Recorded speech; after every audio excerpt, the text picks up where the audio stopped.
3 বছর লিভ-ইনে থেকে হঠাৎ কেন ধর্ষিত হলো লায়লা? পিছিয়ে যাচ্ছে পুষ্পা 2 সিনেমার মুক্তির তারিখ। সানিয়া মির্জার নায়ক হতে চান শাহরুখ খান। এই সব খবরের বিস্তারিত থাকছে রিপোর্টার হাউস কুইক আপডেটে।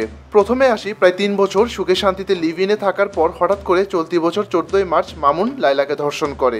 এই অভিযোগে 9 জুন প্রিন্স মামুনের বিরুদ্ধে রাজধানীর ক্যান্টনমেন্ট থানায় ধর্ষণের মামলা করেন লায়লা। ধর্ষণের অভিযোগে করা মামলায় টিকটকার আব্দুল্লাহ আল মামুন ওরফে প্রিন্স মামুনের রিমান্ড ও জামিন নামঞ্জুর করে কারাগারে পাঠানোর আদেশ দিয়েছেন আদালত। এর পরপরই প্রিন্স মামুনের মা এক সংবাদ সম্মেলন আয়োজন করেন। সেখানে তিনি সাংবাদিকদের প্রশ্নের জবাবে বলেন, আমার ছেলেকে 10 তলা বাড়ি দিবে বলে গত 3 বছর লায়লা মামুনের সাথে থেকেছে। কিছুদিন আগে মামুন যখন বাড়ি লিখে দিতে বলে তখন থেকে লায়লা গড়িমসি শুরু করে। উপায় না পেয়ে মামুন যখন লায়লাকে ছেড়ে চলে আসে তখন লায়লা ধর্ষণের মামলা করে। কই, এত বছর যে একসাথে ছিল তখন তো ধর্ষণ হয়নি। কোনো মেয়ের ইচ্ছা না থাকলে কি এইসব কাজ হয়? একটা ছেলে ও একটা মেয়ে দুজনের সম্মতিতে এই কাজ হয়। লায়লা আমার সহজ সরল ছেলেকে ফাঁসিয়েছে। তুই আমার মা দেখতে পারস না, ভাই দেখতে পারস না, বাপ দেখতে পারস না, কাউরে দেখতে পারস না, খাবার দাওয়া দিতে চাস না। তোর বিয়ে করলে এরপর দিন তো আমার বাপ মারে দেখতে পারবি না। তাহলে তুই আমার ঢাকা শহর একটা 10 তলা বাড়ি কিনে দে, তাহলে ওই বাড়ির ভাড়া উড়ায় আমার বাপ মা খাইব, আর তোর আমি কেতকুলির তলে লইলে আপু আচ্ছা দিমু করতে করতে কখন দিবি? জন্মদিনে দিব, দেয়নি। পরে দিব, দেয়নি। এরপরে দিব, দেয়নি। অন্যদিকে লায়লা সাংবাদিকদের বলছে, আমি মামুনের বাবা মায়ের সম্মতি নিয়ে 3 বছর লিভ-ইনে ছিলাম মামুনের সাথে। মামুনের স্বপ্ন ছিল শাকিব খানের মতো সিনেমার নায়ক হবে, তাই আমি সিনেমার প্রস্তুতিও নিচ্ছিলাম।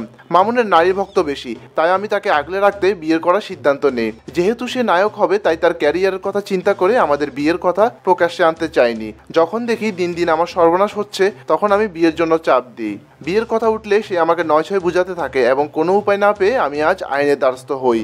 পরিবারের সম্মতিতে আমরা কিন্তু একটা প্রেমের সম্পর্ক এবং পরবর্তীতে যে আমরা দুজন বৈবাহিক সম্পর্কিত হব এই জিনিসটা অ্যাসুরেন্স পাওয়ার পরেই কিন্তু আমি মামুনের সাথে দেখা করি। এইদিকে হঠাৎ করে জোর গুঞ্জন উঠেছে যে পুষ্পা 2 সিনেমার মুক্তির তারিখ পিছিয়ে যাচ্ছে। সিনেমাটি হয়তো 15 আগস্ট নির্ধারিত দিনে মুক্তি দেওয়া সম্ভব হবে না। এর কারণ হিসেবে জানা গেছে যে পুষ্পা 2 এর প্রধান video editor Antony Ruben schedule জটিলতার কারণে পুষ্পা 2 সিনেমার প্রজেক্ট থেকে চলে গেছেন। হয়তো আরেক নাম করা এডিটর নবীন নুলি সিনেমাটির কাজ হাতে নেবেন। তবে প্রযোজকরা আশ্বস্ত করেছেন যে পুষ্পা 2 পূর্ব নির্ধারিত তারিখ 15 আগস্ট প্রেক্ষাগৃহে ঝড় তুলবে। তারা হিন্দুস্তান টাইমসকে জানিয়েছে আল্লু অর্জুন এই মাসে ছবির শুটিং শেষ করবেন এবং জুনের মধ্যে বাকি শুটিং শেষ হবে। তাই চলচ্চিত্রটি বিলম্ব হওয়ার কোনো সম্ভাবনা নেই এবং সোশ্যাল মিডিয়াও এমনটা জানিয়েছেন এই সিনেমার নির্মাতা।